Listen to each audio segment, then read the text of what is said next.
Good morning everyone. I hope you are doing well. This is Ankit for Paisha classes. Today we can talk about B.Ed first year previous year questions and subject is art and ethics in education, शिक्षा में कला एवं सौंदर्य शास्त्र। जी हाँ guys, जैसे कि आप सभी को मालूम है कि आपकी B.Ed फर्स्ट ईयर की क्लासेस चल रही हैं, तो आज आपका जो सब्जेक्ट है वो 7th सब्जेक्ट है या 7वां प्रश्न पत्र आपका है, जिसमें हम एमसीक्यू क्वेश्चंस को देखेंगे। साथ ही साथ गाइस इसमें हम जो देखने वाले हैं वो आपका जो सब्जेक्ट है art and ethics in education. Paper code की जो अगर बात करता हूं तो 107 है और ये जो है Agra university B.Ed first year के पेपर को हम डिस्कस करेंगे। उसी के साथ ही साथ गाइस वीडियो शुरू करने से पहले वीडियो अच्छी लगे तो वीडियो को लाइक करके जाइएगा। चैनल पर फर्स्ट टाइम विजिट कर रहे हैं चैनल को सब्सक्राइब करके बेल आइकन जरूर प्रेस करिएगा। बाकी जो अगर पेड कोर्स ज्वाइन करना है तो पेड कोर्स के लिए गाइस सारी चीज़ों का लिंक जो है वो डिस्क्रिप्शन में दे रखा है। बाकी जो PDF वगैरह जो क्लासेस वगैरह हमारी फ्री ऑफ कॉस्ट रहती हैं वो सारी की सारी आपको टेलीग्राम चैनल पे मिल जाएंगी। सभी से एक बार कहना चाहूँगा कि जितने भी कैंडिडेट्स B.Ed फर्स्ट ईयर के हैं तो आपका एग्ज़ाम के रिगार्डिंग अभी कोई ऑफिशियली अपडेट नहीं आई है, बट हाईली एक्सपेक्ट जो किया जा रहा है आपका जो एग्ज़ाम होने के चांसेस है वो सितंबर में चांसेस हैं, ठीक है, बट कोई ऐसी ऑफिशियल अपडेट नहीं है। तो आज जो है आपका पेपर 7 की बात कर रहा हूँ मैं यहाँ पे, शिक्षा में कला एवं सौंदर्य शास्त्र, ठीक है। बाकी चलिए विदाउट टाइम वेस्ट करते हुए चीज़ों को शुरू करते हैं और क्वेश्चंस को देखते हैं। तो गाइस ये आपकी PDF है और जितनी भी फ्री ऑफ कॉस्ट PDF हैं वो सारी की सारी आपको टेलीग्राम चैनल में मिल जाएंगी। बाकी पेड कोर्स के लिए गाइस आपको ज्वाइन करना पड़ेगा। वो की व्हाट्सएप नंबर जो है वो मैंने लिंक डिस्क्रिप्शन में दे रखा है, वहाँ से आप व्हाट्सएप नंबर ले लीजिएगा। बाकी पर्सनली मेरे से बात करने के लिए इंस्टाग्राम पे फॉलो कर लीजिएगा। तो चलिए गाइस शुरू करते हैं। जैसे कि आप सभी को मालूम लेटेस्ट पैटर्न पे डिज़ाइन है ऑल यूनिवर्सिटी, जितनी भी आपकी यूनिवर्सिटीज़ है उन सभी के लिए एक बहुत इंपॉर्टेंट क्वेश्चन होने वाली है वीडियो, इंपॉर्टेंट क्वेश्चंस हैं। तो गाइस सबसे पहले मैं जो यहाँ पे बात कर लेता हूँ तो आपके सिलेबस के बारे में। तो ये आपका जो सब्जेक्ट है शिक्षा में कला एवं सौंदर्य शास्त्र, जिसको हम आर्ट एंड एथिक्स बोलते हैं। सिंपल से बात करते हैं कला और एथिक्स, या बोल सकते हैं आर्ट एंड एथिक्स। तो गाइस एथिक्स क्या है, जो अगर सिंपल से शब्दों में समझें या आपको स्पष्ट करना चाहूँ तो एथिक्स वो चीज़ है जो हम रोज़मर्रा की ज़िंदगी में जीते हैं। लाइक सिंपल से एक एग्जांपल देता हूँ, आप किसी चौराहे पे जाते हैं और वहाँ पे रेड लाइट होती है, तो आपको क्या करना होता है, वहाँ पे रुकना होता है, बट आप देखते हैं कि जो अगर वहाँ पे भीड़ नहीं है तो आप रेड लाइट को क्रॉस करते हुए निकल जाते हैं। तो यहाँ पे आपने अपनी एथिक्स जो है वो ब्रेक कर दी हैं, ठीक है, यानी कि अपना जो सौंदर्य शास्त्र एक तरीके बोलते हैं वो आपके अंदर नहीं है यहाँ पे। तो ये सिंपल से एक एग्जाम्पल था, आराम से आपको समझ गया, यानी कि चीज़ों को फॉलो करना। जो चीज़ कैसे कहा जाता है घर पे कि सुबह जल्दी उठना चाहिए, पढ़ना चाहिए, बट उस चीज़ को फॉलो नहीं करते, मतलब हम अपने रूटीन को भी नहीं फॉलो करते हैं। तो ये सब एक तरीके से एथिक्स में आ जाता है, ठीक है। तो सिंपल शब्दों में आपको एथिक्स का मतलब समझ आ गया होगा। सब्जेक्ट को देख लेते हैं, आपके सब्जेक्ट में कौन कौन से चैप्टर्स हैं। तो फर्स्ट ऑफ ऑल जो है यहाँ पे आपका पाठ्यक्रम दिया हुआ है। पहले की बात करता हूँ तो सबसे पहले इसमें आ रहा है आपका, थोड़ा सा जूम कर देता हूँ ताकि चीज़ें आपको ईजिली विजुअल हो जाएं। तो इतना मेरे ख्याल से सभी को विजुअल हो रहा होगा। तो फर्स्ट जो है आपका वो इसमें है शिक्षा में कला एवं कला में शिक्षा का अंतर, ठीक है। सेकंड की बात करता हूँ विभिन्न प्रकार की कला का प्रदर्शन एवं कलाओं की पहचानता, संस्कृत एवं वाद्य यंत्र, रंगमंच, कठपुतलियाँ आदि। थर्ड की बात करता हूँ भारतीय परंपरागत शिल्पकला का ज्ञान एवं शिक्षा में इसकी प्रसंगति। सिंपल सा कला का मतलब क्या होता है, यानी कि कला एक तरीके से आर्ट। अब आर्ट में क्या होता है, आपकी जो पुरानी संस्कृत होती है वो भी कला में ही आ जाती है, ठीक है, और जो अभी चल रहा है ये भी एक तरीके से कला में ही आता है। यानी कि आपको क्या आता है, आपकी संस्कृत क्या है, ठीक है, कहाँ से आपका जन्म हुआ है, मतलब आपकी क्या पहचान क्या है, आपके पूर्वज क्या हैं, तो ये सब आपके कला में आते हैं सिंपल शब्दों में। चौथी की बात करते हैं भारतीय समकालीन एवं कलाकार दृश्य कला। पाँचवें की बात करते हैं भारतीय त्यौहार एवं इसका कलात्मक महत्व। तो ये आपका चैप्टर्स हैं, ठीक है। 6 जो आपका चैप्टर है इसमें वो बात करते हैं हम यहाँ पे प्रयोगात्मक कार्य, यानी कि विभिन्न दृश्य सामग्रियों को तैयार करने हेतु तो आवश्यक सामग्री, जैसे पेस्टल पेन एवं स्याही, यानी कि जो पेन वगैरह होते हैं ना, किस तरीके पेस्टल वाले पेन की बात करिए, जैसे रंगोली, मिट्टी आदि। कागज़ तैयार करना एवं कलाकृतियों का प्रदर्शन, एकीकृत दृश्य मस्तिष्क में रखते हुए किसी एक रंगोली कला में भाग लेने एवं प्रदर्शन करना। आखिरी जो बात करी गई इसमें एक मंच की योजना, यानी कि तैयारी करना किसी चीज़ की, ठीक है। छात्र अध्यापक द्वारा एक प्रदर्शनी प्रस्तुत हेतु दृढ़ीकरण, ठीक है, तो ये आपका सिलेबस है। अब यहाँ से आपके क्वेश्चन स्टार्ट हो जाएंगे। तो ये आपका आज का पहला क्वेश्चन है। और गाइस सभी से कहना चाहूँगा वीडियो में एंड तक बने रहिएगा, क्योंकि ध्यान रखिएगा जो वीडियो को स्किप करता है या बीच में छोड़ता है वो कहीं ना कहीं अपने एग्ज़ाम पॉइंट ऑफ व्यू से, अपने मार्क्स से, अपने परसेंटेज से दूर हो रहा होता है। क्योंकि शायद जो क्वेश्चन आपने छोड़ा, जहाँ पे आपने वीडियो को बंद किया, वहीं से क्वेश्चन या वही क्वेश्चन आपके एग्ज़ाम में आ गया। क्योंकि गाइस सिंपल से शब्दों में अगर बात करूँ तो ध्यान रखिएगा, हमेशा प्रीवियस ईयर क्वेश्चन रिपीट ज़रूर होते हैं। ये चीज़ हमेशा किसी भी एग्ज़ाम को उठा लो, कोई सा भी, चाहे एकेडमिक का हो चाहे कॉम्पिटिशन का एग्ज़ाम हो, तो ये चीज़ हमें ध्यान रखिए, प्रीवियस ईयर हमेशा रिपीट होता है। तो फर्स्ट क्वेश्चन आपका इसमें कहा जा रहा है कि भारतीय कला का पहलू है। पूछा गया है कि भारतीय कला का जो पहलू है वो क्या है। ठीक है, तो पहला ऑप्शन आपका आ रहा है आकृतियाँ, दूसरी ऑप्शन आ रहा है मुद्राएं, तीसरा ऑप्शन आपका इसमें आ रहा है अलंकारिकता, चौथा है उपयुक्त सभी, यानी कि ये सारे के सारे। तो सिंपल सी बात, कहा क्या गया, भारतीय कला का पहलू, यानी कि भारतीय कला कहाँ से स्टार्ट हुई, क्या क्या चीज़ थी उस चीज़ में। तो उसमें आकृतियाँ भी थी, मुद्राएं यानी उस टाइम पे बोल सकते हैं रुपये पैसा भी चलता था, अलंकारिता भी चलती थी, होते थे। ठीक है, उपयुक्त सभी। तो ऑप्शन डी जो है आपका बिल्कुल राइट आंसर हो जाएगा। इसी के साथ आगे बढ़ते हैं। अब पूछा गया है कि कला क्या है, व्हाट इज़ आर्ट, यानी कि आर्ट क्या है। सिंपल शब्दों में जो को कहें कि जैसे मैं हूँ तो मैं पढ़ाता हूँ तो मेरे के अंदर पढ़ाने की कला है, आप पढ़ते हैं तो आपके अंदर पढ़ने की कला है। ऐसे ही आप उसके अलावा भी आपके पास बहुत सारे लोग होते हैं कि कहीं पर जाके बोल नहीं पाते हैं, ठीक है, या किसी स्टेज पर जाए उनसे कहा कि अपना इंट्रोडक्शन, तो इंट्रोडक्शन नहीं दे पाते। जो बंदा इंट्रोडक्शन दे देता है यानी कि वो उसके अंदर कला है। जैसे कि सिंपल से आप लोगों ने देखा होगा कि जो नेशनल हॉलीडेज़ होते हैं, लाइक रिपब्लिक डे या इंडिपेंडेंस डे, तो इस टाइम पे प्रोग्राम्स होते हैं। तो जो बच्चे पढ़ने के साथ साथ बाकी चीज़ें भी करते हैं तो वो उनके अंदर एक तरीके से कला है, या वो उनकी एक तरीके से आर्ट है, या उनकी वो पर्सनालिटी है। तो यही सारी चीज़ें हमारी कला में आए। तो इसमें क्या कहा गया है कि कला क्या है। पहला ऑप्शन की बात करते हैं तो पहले ऑप्शन में कहा गया एक ज्ञान है, एक कौशल है, एक शिल्प है, या उपयुक्त सभी। तो ध्यान रखिएगा, कला में ये सारी चीज़ें आती हैं, यानी कि ज्ञान तो होता ही होता है, बाकी कौशल क्या है आपके अंदर, क्या शिल्प है, तो यानी उपयुक्त सभी, यानी ऑप्शन डी जो है आपका बिल्कुल राइट आंसर हो जाएगा। ठीक है, बहुत इंपॉर्टेंट, सारे के सारे प्रीवियस ईयर क्वेश्चन है, तो आपके एग्जाम पॉइंट ऑफ व्यू से बहुत ज़्यादा इंपॉर्टेंट है ये सारे के सारे क्वेश्चन, ध्यान रखिएगा। आगे बढ़ते हैं, क्वेश्चन 3 पे आ चुके हैं। प्रश्न 3 में हमसे पूछा गया, कला के द्वारा छात्रों में विकास होता है, कि जो आर्ट है उसके द्वारा छात्रों में या स्टूडेंट उनमें किस चीज़ के डेवलपमेंट होता है। पहला है गत्यात्मक कौशलों का, दूसरा है भाषा विकास, तीसरा है शैक्षिक निष्पादन में वृद्धि, चौथा है उपयुक्त सभी। तो ध्यान रखिएगा कि कला के द्वारा छात्रों में विकसित, यानी कला आर्ट, यानी कि इसमें बच्चा पढ़ता तो है ही, बाकी सारी चीज़ों का डेवलपमेंट होता है उसका, कि बाहर बच्चों से बोलना कैसे है, खेलना, मतलब कौन सा खेल खेला जाता है, कहाँ पे खेलना है, बड़ों से कैसे बोलना है, बाकी जो अपनी एजुकेशन होती है वो तो रहता ही रहता है। तो यानी कि ये सारे के सारे ऑप्शन बिल्कुल राइट आंसर आएंगे, यानी कि ऑप्शन डी जो है आपका इसमें बिल्कुल सही जवाब हो जाएगा।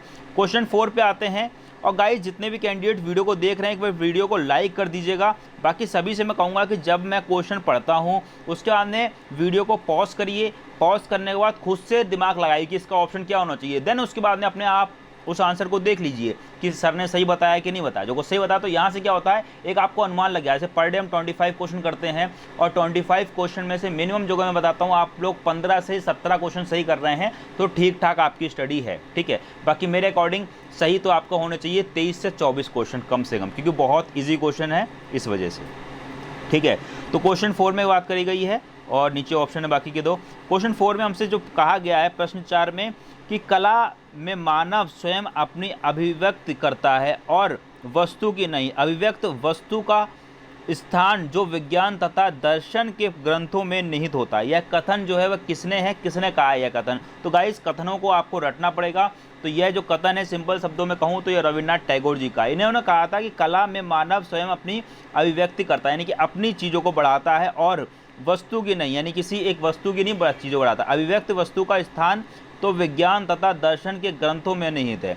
यानी इन्होंने कहा था कि जो वस्तुएं हैं, जो चीज़ें हैं, उनके बारे में जो विज्ञान है, जो हमारे ग्रंथ हैं, उन्होंने उसके बारे में दे रखा है। लेकिन कला, मनुष्य अपने अंदर जो चीज़ें होती है, यानी कि जो उसकी कला होती है, वो खुद को अभिव्यक्त करता है। यानी जो ये जो कथन है किसने कहा है, ये रविन्द्रनाथ टैगोर जी ने कहा है, ध्यान रखिएगा। तो ये कथन रट लीजिएगा, काफ़ी इंपॉर्टेंट कथन है। ये भी कथन है। प्रश्न 5 है, 25 क्वेश्चन हम कंप्लीट करने वाले हैं और ज़्यादा वीडियो आपकी लंबी नहीं होती है। मैक्सिमम मैं जो अगर बात करता हूँ कि 15 से 20 मिनट की आपकी वीडियो होती है और जो अगर फास्ट करके देखेंगे तो आपकी वो वीडियो 5 से 10 मिनट में ही खत्म हो जाएगी, ठीक है। तो बार बार वीडियोस को देखिए, क्योंकि बार बार चीज़ों को देखने से क्वेश्चन ऑटोमेटिक लर्न हो जाएंगे और क्वेश्चन आपका एग्जाम जो है वो एमसीक्यू बेस पे ही होना है। बाकी कोई चेंजेस होंगे तो तुरंत आपको अपडेट कर दिया जाएगा। बाकी हमारे साथ जुड़े रहें, टेलीग्राम चैनल को ज्वाइन कर लीजिएगा, व्हाट्सएप ग्रुप को ज्वाइन कर लीजिएगा और इंस्टाग्राम पे फॉलो कर लीजिएगा, ठीक है। ये 3 काम जरूर कर लीजिएगा, क्योंकि जैसे कोई ऑफिशियल अपडेट आती है तुरंत आपको इन तीनों जगह से आपको प्रोवाइड कर दी जाती है। साथ ही साथ चौथा ऑप्शन फेसबुक पेज को ज्वाइन कर लीजिएगा, वहाँ पे भी अपडेट आपको मिल जाती है। यानी जितने भी आज के टाइम पे सोशल नेटवर्किंग साइट हैं या सोशल नेटवर्किंग चीज़ें, वहाँ से सारी की सारी चीज़ें आपको अपडेट कर दी जाती है। बाकी जो अगर आप ऑफिशियली जो आपकी वेबसाइट है उसको विजिट करते हैं डॉक्टर भीमराव अंबेडकर यूनिवर्सिटी की, तो आपको टाइम टू टाइम अपने आप पता चलता रहेगा। प्रश्न 5 में हमसे पूछा गया है, ईश्वर की कर्तव्य शक्ति का संकुचित रूप जो हमको भाव बोध के लिए मिलता है कला है। यह कला जो है किसका, यह कथन जो है किसका है, ये हमसे पूछा गया। तो ध्यान रखिएगा, जयशंकर प्रसाद जी ने कहा है क्या, ईश्वर के कर्तव्य शक्ति का संकुचित रूप जो हमको भाव बोध के लिए मिलता है। तो यह जो कथन है किसने कहा है, जयशंकर प्रसाद जी ने कहा है। आगे बढ़ते हैं, प्रश्न 6 में आते हैं, कला शब्द का सर्वप्रथम प्रयोग प्रारंभ हुआ। यानी कि कला शब्द जो शब्द है, यानी कि जो वर्ड है, इसका सबसे पहले ये जो प्रारंभ हुआ था कौन सी शताब्दी में हुआ था, 9, 12, 13, 18, 4 ऑप्शन यहाँ पे दिए हुए हैं। तो ध्यान रखिएगा, कला शब्द का जो सर्वप्रथम प्रयोग हुआ है वो 18वीं शताब्दी में हुआ, सॉरी 13वीं शताब्दी में हुआ है, ठीक है। किसमें हुआ है, 13वीं शताब्दी में हुआ है। अब चीज़ों को आपको याद कैसे रखना है, तो थोड़ा सा 1 सेकंड बस मेरे को दीजिएगा। आप लोग 1 सेकंड, का जो है आप लोग किस तरीके से लिखते हैं, तो मेरे ख्याल से सभी लोग का इस तरीके से लिखते हैं, ठीक है। अब इसको याद करने का तरीका क्या है, इस कला यानी कि ये जो कला शब्द है, इस शब्द से ही मैं आपको लर्न करवाऊंगा कि आप 13 शताब्दी हमेशा के लिए आप लर्न कर लेंगे, कभी आप भूलने वाले नहीं हैं। अब ये देखिए, इसमें जो 13 आया वो कहाँ से आया, का हमने ये ले लिया 1, ध्यान रखिएगा, और ला का ये ले लिया 3। तो इसको हम जो अगर ऐसे करके लिख दें तो ये 13 बन गया कि नहीं बन गया। तो ध्यान रखिएगा, चीज़ों को जब ऐसे रिलेट करेंगे ना, तो जब भी कभी आएगा, अब मेरे ख्याल से ये क्वेश्चन कभी भी आपका गलत नहीं होगा। कला, का से हमने निकाला 1, ला से निकाला हमने 3, तो ये क्या हो गया, कला यानी कि 13। तो कला शब्द का सर्वप्रथम प्रयोग कब हुआ था, 13वीं शताब्दी में हुआ था। तो कितना सिंपल है, इजी है। और बाकी वीडियो अच्छी लगे तो वीडियो को लाइक कर दीजिए करें। 7वें क्वेश्चन पे आ चुके हैं, थोड़ा सा जल्दी चलेंगे, अदरवाइज वीडियो बहुत लंबी आएगी। कौन विश्वास करता है कि संगीत सभी विषयों में छात्रों की संप्राप्ति को बढ़ाता है, ठीक है। यह कथन किसका है, यह किसने कहा है, ये हमसे पूछा गया है। क्या कहा गया है कि कौन विश्वास करता है कि संगीत सभी विषयों में छात्रों की संप्राप्ति को बढ़ाता है। तो ये जो कथन है गाइस किसने कहा है, तो ध्यान रखिएगा, पहला ऑप्शन आपका बिल्कुल राइट आंसर हो जाएगा, यानी कि जाल्टन कोडली का ये जो कथन है, ठीक है। थोड़ा गला सूख रहा है, 1 सेकंड मेरे को दीजिएगा। तो पहला ऑप्शन आपका राइट हो जाएगा। इसी के साथ आगे बढ़ते हैं क्वेश्चन नंबर 8 पे। प्रश्न 8 में हमसे कहा गया, संगीत के स्वर होते हैं। 2017 और 19 दोनों ईयर में एक क्वेश्चन पूछा गया है। बाकी क्वेश्चंस जो हैं वो किसी न किसी ईयर में पूछे गए हैं, बस वहाँ पे मेंशन नहीं किया है हमारी टीम ने, टाइपिस्ट ने। तो 8th क्वेश्चन में कहा गया है कि संगीत में स्वर होते हैं। तो संगीत में कितने स्वर होते हैं, ध्यान रखिएगा, सा से संगीत, सा से सात, ठीक है। अब यहाँ से ध्यान रखिएगा, संगीत में भी शुरुआत में क्या आता है हमारा, संगीत में शुरुआत में सा आता है और साथ में शुरुआत में सा आता है। तो यहाँ से चीज़ों को चीज़ों को जब रिलेट करके चलेंगे तो चीज़ें आराम से जल्दी ईजिली लर्न हो जाती है। संगीत में स्वर कितने होते हैं या स्वर होते हैं, तो ध्यान रखिएगा 7, सादे संगीत, सादे स्वर, सा से ही 7, ठीक है। तो यहाँ से आप आराम से याद रख सकते हैं। प्रश्न 9 पे आ चुके हैं। प्रश्न 9 में हमसे कहा गया है, सजावटी कला प्रयोग की जाती है। क्या कहा गया, सजावटी कला जो है वो प्रयोग की जाती है। तो किस में की जाती है, गहनों पर, ग्लास पर, धातु पर, या उपयुक्त सभी। तो सजावटी कला तो सभी में यूज़ होती है ना, इन सारी चीज़ों पे यूज़ होती है, यानी ऑप्शन डी जो आपका बिल्कुल राइट आंसर हो जाएगा। इसी के साथ बात करते हैं, प्रश्न 10 पे आ चुके हैं। प्रश्न 10 में हमसे पूछा गया हर्ष द्वारा कौन सा नाटक लिखा गया। क्या कहा गया कि हर्ष द्वारा कौन सा नाटक लिखा गया, तो ध्यान रखिएगा हर्ष द्वारा जो रत्नावली लिखी गई है वो हर्ष द्वारा लिखी गई है। ठीक है, इसी के साथ आगे बढ़ते हैं। प्रश्न 11 जो है आपकी स्क्रीन पर आ चुका है। प्रश्न 11 में हमसे पूछा गया है कालिदास द्वारा कौन सा नाटक लिखा गया। अब पूछा गया है कि कालिदास ने कौन सा नाटक लिखा है, तो पहला ऑप्शन की जो मैं बात करता हूँ यहाँ पे पहला ऑप्शन में बात करी गई है नागानंदा। ठीक है, दूसरा ऑप्शन है उत्तर रामायण, तीसरा ऑप्शन है अभिज्ञान शाकुंतलन, चौथा ऑप्शन है प्रियदर्शनी। तो कालिदास द्वारा कौन सा नाटक लिखा गया ये हमसे पूछा गया, तो ध्यान रखिएगा ऑप्शन सी आपका बिल्कुल राइट आंसर हो जाएगा, अभिज्ञान शकुंतलन। ठीक है, अभिज्ञान शकुंतलम कालिदास द्वारा लिखा गया नाटक है। कई बार क्वेश्चन ऐसा आएगा कि कालिदास द्वारा अभिज्ञान शकुंतलम क्या है, नाटक है, कहानी है, कविता है, इस तरीके से क्वेश्चन भी आता है। तो ध्यान रखिएगा कि कालिदास के द्वारा नाटक कौन सा लिखा गया, अभिज्ञान शकुंतलम, और अभिज्ञान शकुंतलम क्या है, यह एक नाटक है। प्रश्न 12 पे आते हैं। प्रश्न 12 में बात करी गई है भवभूत द्वारा लिखित नाटक कौन सा। क्या पूछा गया है कि भवभूत द्वारा लिखित नाटक कौन सा है, तो ध्यान रखिएगा जो उत्तर रामायण लिखा गया है वो किसके द्वारा लिखा गया है, भवभूत द्वारा लिखा गया। अब इन क्वेश्चन को गाइज याद करने का जो मैं सिंपल सा आपको तरीका बताऊं तो सिर्फ एक ही तरीका है कि आप इन क्वेश्चंस को बार बार रिवीजन करें। जब बार बार आप लोग रिवीजन करेंगे तो क्वेश्चन अपने आप माइंड में सेट हो जाएगा। अब बात करते हैं आपके प्रश्न 13 पे बात करी गई है विश्व मोहन भट्ट कौन सा वाद्य यंत्र बजाते थे। 17 और 19 दोनों में ये प्रश्न पूछा गया है, तो ध्यान रखिएगा मोहन वाणी। ठीक है, ऑप्शन सी जो है आपका बिल्कुल राइट आंसर हो जाएगा। मैं रेड ले लेता हूँ, थोड़ा अच्छा लगता है। ठीक है, आगे बात करते हैं। क्वेश्चन 14 बहुत फेमस क्वेश्चन है, उस्ताद अली अकबर खान किसके लिए प्रसिद्ध हुए थे। यानी कि उस्ताद अली अकबर खान जो थे वो किसके लिए प्रसिद्ध हुए थे, तो ध्यान रखिएगा उस्ताद अली जो थे वो सरोद के लिए प्रसिद्ध हुए थे। कई बार क्वेश्चन आता है उस्ताद अली का पूरा नाम क्या था, तो ध्यान रखिएगा उस्ताद अली का पूरा नाम उस्ताद अली अकबर खान था। ठीक है, इसी के साथ प्रश्न 15 पे आ चुके हैं और 10 क्वेश्चन बस लेफ्ट बचे हुए हैं। बात करी गई पंडित हरिप्रसाद चौरसिया किस वार को बजाते थे। ठीक है, अब यहाँ पे ये थोड़ा सा गलत हो गया है, इसको वाद्य कर दीजिएगा। ये जो वार है इसको वाद्य, यानी कि कौन सा यंत्र बजाते थे, यानी कौन सा वाद्य को बजाते थे। यानी पंडित हरिप्रसाद चौरसिया जो थे वो किस चीज़ को बजाते थे। काफ़ी फेमस क्वेश्चन है, पुराना क्वेश्चन है, तो ध्यान रखिएगा बांसुरी। बहुत फेमस है ये पंडित हरिप्रसाद चौरसिया जी किसके लिए बांसुरी यंत्र बजाते थे, यानी बांसुरी बजाते थे। प्रश्न 16 पे आता है उस्ताद बिस्मिल्लाह खां बजाते थे। बहुत फेमस क्वेश्चन, बचपन में हम लोगों ने ये क्वेश्चंस पढ़े हैं। ठीक है, उस्ताद बिस्मिल्लाह खां क्या बजाते थे, तो ध्यान रखिएगा शादी में क्या बजती है, शहनाई, तो उस्ताद बिस्मिल्लाह खां शहनाई बजाते थे। प्रश्न 17 की बात करता हूँ कि रविशंकर बजाते थे, यानी कि रविशंकर क्या बजाते थे, यानी कौन सा यंत्र रविशंकर बजाते थे, तो ध्यान रखिएगा सितार जो है हमारे रविशंकर जी बजाते थे। बात करते हैं प्रश्न 18 पे, इनमें से गजल गायक हैं, यानी पूछा गया इनमें से कौन सा व्यक्ति जो है वो गजल गायक है, यानी कि शिव कुमार शर्मा, जाकिर हुसैन, बेगम अख्तर या शुभ लक्ष्मी। तो ध्यान रखिएगा इसका राइट आंसर आपका कौन सा हो जाएगा, बेगम अख्तर, ऑप्शन सी। यानी कि गज़ल कौन गाते थे, बेगम अख्तर जी गज़ल गाते थे। प्रश्न 19 पे आ चुके हैं। प्रश्न 19 में पूछा गया है हमसे तीजन बनाई गई। क्या कहा गया, तीजन बनाई गई। तो तीजन जो है किसके लिए बनाई गई, गज़ल गायक, कबाली गायक, पॉप संगीत गायक या पांडवानी गायक। तो ध्यान रखिएगा तीजन बाई हैं, पूछा गया हमसे क्या, तीजन बाई है। तो तीजन बाई कौन है, तो ध्यान रखिएगा ऑप्शन डी, यानी कि पांडवानी गायक है ये। प्रश्न 20 की बात करते हैं। तो प्रश्न 20 में हमसे पूछा गया है, एक सेकंड थोड़ा सा इसको जूम कर लेते हैं। प्रश्न 20 में हमसे कहा गया है उत्तर प्रदेश राज्य का फिरोजाबाद जिला किसके लिए प्रसिद्ध है। तो ध्यान रखिएगा बचपन से पढ़ते हुए आए हैं कि फिरोजाबाद जिला जो है हमारा कांच की चूड़ियों के लिए प्रसिद्ध है।